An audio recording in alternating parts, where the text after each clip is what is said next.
Hi അസ്സലാമു അലൈക്കും, welcome back. അപ്പോൾ ഞാനിന്ന് നല്ല ടേസ്റ്റി ആയിട്ടുള്ള ആലു പൊറാട്ടയുടെ റെസിപ്പിയാണ് കേട്ടോ കാണിക്കാൻ പോകുന്നത്. അപ്പോൾ ചപ്പാത്തിയൊക്കെ കഴിക്കുന്നവരായാലും ഒന്ന് വെറൈറ്റി ആയിട്ട് ഇതെന്തായാലും ഒന്ന് ട്രൈ ചെയ്ത് നോക്കാം. അടിപൊളി ടേസ്റ്റാണ് കേട്ടോ. ഉണ്ടാക്കാനും സിമ്പിളാണ്. ഇതുണ്ടാക്കി കഴിഞ്ഞാൽ കഴിക്കുന്ന സമയത്ത് വേറെ സൈഡ് ഡിഷിൻ്റെ ഒന്നും ആവശ്യമില്ല. അപ്പോൾ ഇത് വീഡിയോയിലേക്ക് എടുക്കുന്നതിന് മുമ്പ് ആരെങ്കിലും എൻ്റെ ചാനൽ ആദ്യമായി കാണുന്നവരുണ്ടെങ്കിൽ അതുപോലെ തന്നെ സബ്സ്ക്രൈബ് ചെയ്യാത്തവരുമുണ്ടെങ്കിൽ പ്ലീസ് ഒന്ന് സബ്സ്ക്രൈബ് ചെയ്ത് സപ്പോർട്ട് ചെയ്യുക. അപ്പോൾ നിങ്ങൾ സ്കിപ്പ് ചെയ്യാതെ വീഡിയോ മുഴുവനായിട്ട് തന്നെ കാണാനായിട്ട് ശ്രദ്ധിക്കുക. കണ്ടുകൊണ്ടിരിക്കുന്ന സമയത്ത് ഇഷ്ടപ്പെടാമെന്നുണ്ടെങ്കിൽ ലൈക്ക് ചെയ്യുക, ഷെയർ ചെയ്യുക, കമൻറ്റ് ചെയ്യുക. ഇനി നമുക്കതിൻ്റെ റെസിപ്പി നോക്കാം. അപ്പോൾ അതിലേക്ക് ആദ്യം തന്നെ മസാല റെഡിയാക്കി എടുക്കണം. ഉരുളക്കിഴങ്ങിൻ്റെ ഒരു മസാല റെഡിയാക്കി എടുക്കണം കേട്ടോ. അതിൻ്റെ ചപ്പാത്തിയുടെ ഉള്ളിൽ ഫില്ല് ചെയ്ത് വെക്കാനുള്ളതാണ്. അപ്പോൾ ഒരു പാൻ വെച്ച് കൊടുത്തിട്ടുണ്ട്. ചൂടായി വരുന്ന സമയത്ത് അതിലേക്ക് 4 ടേബിൾ സ്പൂണോളം വെളിച്ചെണ്ണ ചേർത്ത് കൊടുത്തിട്ടുണ്ട്. വെളിച്ചെണ്ണയ്ക്ക് പകരം ഓയിലായാലും കുഴപ്പമില്ല.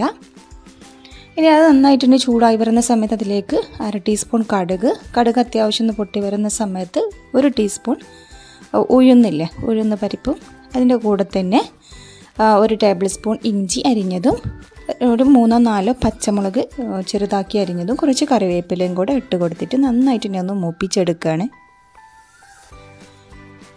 അപ്പോൾ ഈ ഒരു ചപ്പാത്തി കഴിക്കുന്ന സമയത്ത് ആ ഒരു ഉഴുന്നൊക്കെ കടിക്കാൻ കിട്ടുമ്പം ഭയങ്കര ടേസ്റ്റാണ് കേട്ടോ. അതുപോലെ തന്നെ ഇഞ്ചിയൊക്കെ ചെറിയ പീസാക്കിയിട്ട് കട്ട് ചെയ്തിട്ട് തന്നെ ഇട്ട് കൊടുക്കുക. ഇനിയിപ്പോൾ നന്നായിട്ട് തന്നെ മൂത്ത് വന്നതിന് ശേഷം അതിലേക്ക് വലിയ സൈസിലുള്ള ഒരു ഉള്ളി നേരിയതാക്കിയിട്ട് കട്ടാക്കിയതാണ്. ഇനി ചെറിയ ഉള്ളിയാണെങ്കിൽ 2 എടുക്കുക. ഇനിയിപ്പോൾ എടുത്തിട്ടത് നല്ല വലുതായതുകൊണ്ട് 1 മാത്രമേ എടുത്തിട്ടുള്ളൂ. ഇനി അതിലേക്ക് ആവശ്യത്തിനുള്ള ഉപ്പും കൂടെ ചേർത്ത് കൊടുത്ത് നന്നായിട്ടൊന്ന് സോഫ്റ്റായി വരുന്നത് വരെ വഴറ്റിയെടുക്കണം. ഇനി നമുക്കതൊന്ന് അടച്ച് വെച്ച് കൊടുക്കട്ടെ. അപ്പോൾ നമുക്ക് പെട്ടെന്ന് തന്നെ സോഫ്റ്റായി കിട്ടുമല്ലോ. ഇനി ആ ഉള്ളി അവിടെ വഴണ്ടി വരുന്ന സമയം കൊണ്ട് ഞാനിപ്പോൾ ഒരു 3 ഉരുളക്കിഴങ്ങ്, മീഡിയം സൈസിലുള്ള 3 ഉരുളക്കിഴങ്ങ് കുക്കറിലിട്ടിട്ട് ഒരു 3 വിസിൽ വരുന്നത് വരെ വേവിച്ചെടുത്തതാണ് കേട്ടോ. പുഴുങ്ങിയെടുത്തിട്ടുണ്ട്. ഇനി അതിൻ്റെ തോലൊക്കെ റിമൂവ് ആക്കിയിട്ട് നമുക്കത് നന്നായിട്ട് ഒന്ന് ഉടച്ചെടുക്കണം. അപ്പോൾ ആ തോലൊക്കെ കളഞ്ഞെടുത്തിട്ടുണ്ട്. ഇനി ഞാനിപ്പോൾ ഒരു ഫോർക്ക് വെച്ചിട്ടാണ് ഉടച്ചെടുക്കുന്നത്. കൈ വെച്ചിട്ട് ഉടച്ചെടുത്താലും മതി, കട്ടയൊന്നുമില്ലാതെ നന്നായിട്ട് തന്നെ ഉടച്ചെടുക്കുക. അപ്പോൾ ആ ഉരുളക്കിഴങ്ങ് മുഴുവനായിട്ട് തന്നെ ഉടച്ചെടുത്തിട്ടുണ്ട്. അപ്പോഴേക്കും നമ്മുടെ ഉള്ളി അത്യാവശ്യം ഒന്ന് വഴണ്ട് വന്നിട്ടുണ്ട്. ഇനി നന്നായിട്ട് ഒന്ന് മിക്സാക്കി കൊടുക്കുകയാണ്. ഇനിയിപ്പോൾ ഇതിലേക്ക് മസാലപ്പൊടിയായിട്ട് മഞ്ഞൾപ്പൊടി മാത്രമേ ചേർത്ത് കൊടുക്കാൻ പാടുള്ളൂ കേട്ടോ. അപ്പോൾ ഞാനിപ്പോൾ 1/2 ടീസ്പൂൺ മഞ്ഞൾപ്പൊടി ചേർത്ത് കൊടുത്തിട്ടുണ്ട്. അപ്പോൾ നമുക്ക് പച്ചമുളകൊക്കെ എരിവിനനുസരിച്ച് ചേർത്ത് കൊടുക്കാം. ഇനിയിപ്പോൾ അതിൻ്റെ ഒരു പച്ച സ്മെല്ല് മാറിയതിന് ശേഷം ഉടച്ച് വെച്ചിട്ടുള്ള ഉരുളക്കിഴങ്ങ് അതിലേക്ക് ചേർത്ത് കൊടുത്തിട്ട് നന്നായിട്ട് ഒന്ന് മിക്സാക്കി കൊടുക്കുക.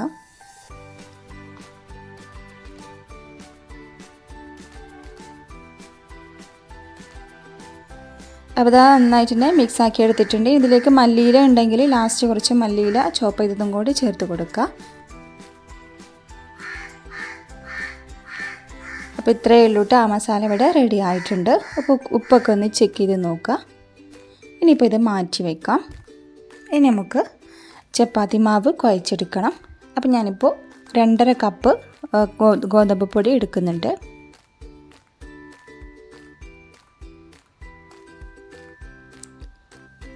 അപ്പോൾ 2.5 കപ്പ് ഗോതമ്പ് പൊടി എടുത്തിട്ടുണ്ട്. ഇനി അതിലേക്ക് ആവശ്യത്തിനുള്ള ഉപ്പ് ചേർത്ത് കൊടുത്ത് നന്നായിട്ട് തന്നെ ഒന്ന് മിക്സാക്കി കൊടുക്കുക.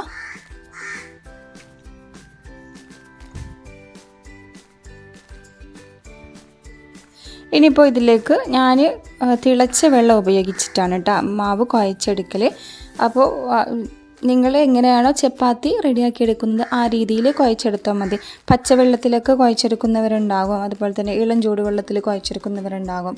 ഞാനിപ്പോൾ നന്നായിട്ട് തന്നെ തിളച്ച വെള്ളം കൊണ്ടാണ് ഇത് കുഴച്ചെടുക്കുന്നത്. ഇതുപോലെ കുറച്ച് വെള്ളം ഒഴിച്ച് കൊടുത്തിട്ട് നന്നായിട്ട് തന്നെ മിക്സാക്കി കൊടുക്കുക. അപ്പോൾ നിങ്ങൾ ഏത് രീതിയാണ് ഫോളോ ചെയ്യുന്നത് ആ രീതിയിൽ തന്നെ മാവ് കുഴച്ചെടുക്കുക. അപ്പോൾ ഉണ്ടല്ലോ പാകത്തിനുള്ള വെള്ളം ഒഴിച്ച് കൊടുത്തിട്ടുണ്ട്. ഇനി ഇത് നമുക്ക് നന്നായിട്ട് തന്നെ കൈ വെച്ചിട്ടൊന്ന് കുഴച്ചെടുക്കണം.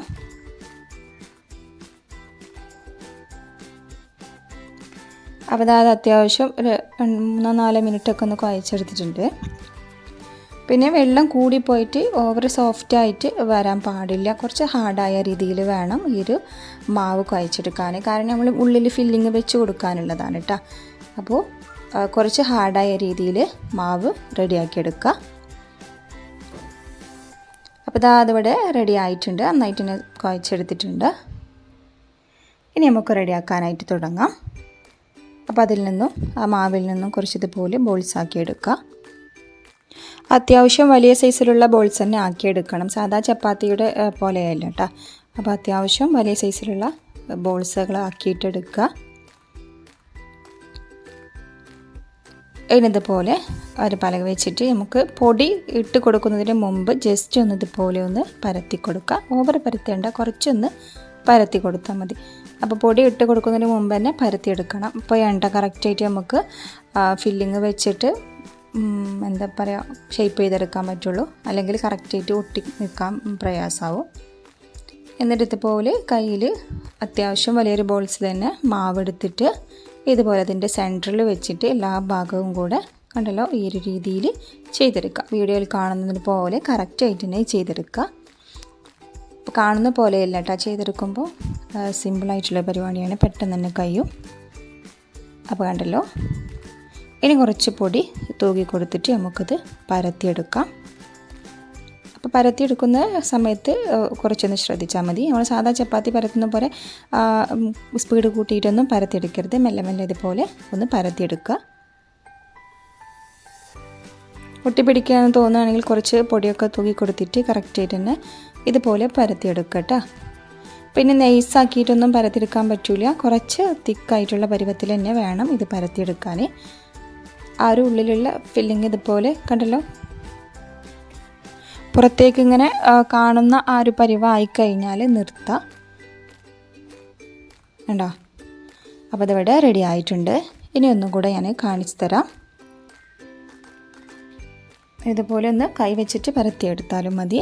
എന്നിട്ട് അതിൻ്റെ സെൻറ്ററിലായിട്ട് ആ ഒരു മസാല വെച്ച് കൊടുക്കുക. എന്നിട്ട് ഇതുപോലെ ഫോൾഡ് ചെയ്തിട്ടെടുക്കുക.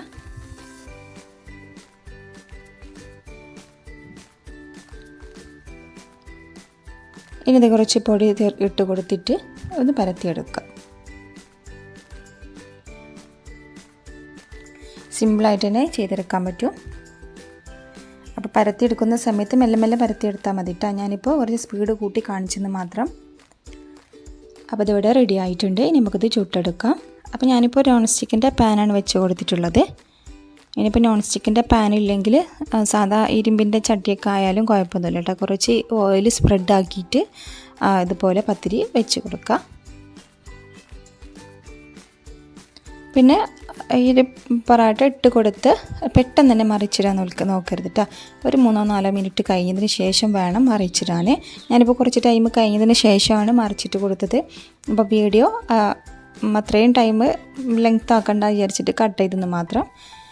അപ്പോൾ കുറച്ച് ടൈമൊക്കെ വെച്ചതിന് ശേഷം മാത്രമേ മറിച്ചിട്ട് കൊടുക്കാനായിട്ട് ശ്രമിക്കാൻ പാടുള്ളൂ. പിന്നെ കുറച്ച് ഓയിലോ ബട്ടറോ നെയ്യോ എന്തെങ്കിലും അതിൻ്റെ മുകളിലായിട്ട് ഒന്ന് സ്പ്രെഡാക്കി കൊടുക്കുക. മീഡിയം ടു ലോ ഫ്ലെയിമിൽ വെച്ചിട്ട് നമുക്കിത് വേവിച്ചെടുക്കാം. അധികം ടൈമൊന്നും വേണ്ട കേട്ടോ. പെട്ടെന്ന് തന്നെ അത് റെഡി ആയി കിട്ടും. തിരിച്ചും മറിച്ച് ഇട്ടിട്ട് നന്നായിട്ട് തന്നെ വേവിച്ചെടുക്കണം. അപ്പോൾ ഉണ്ടല്ലോ ഏകദേശം ഒന്ന് പൊങ്ങി വരാനൊക്കെ തുടങ്ങും കേട്ടോ.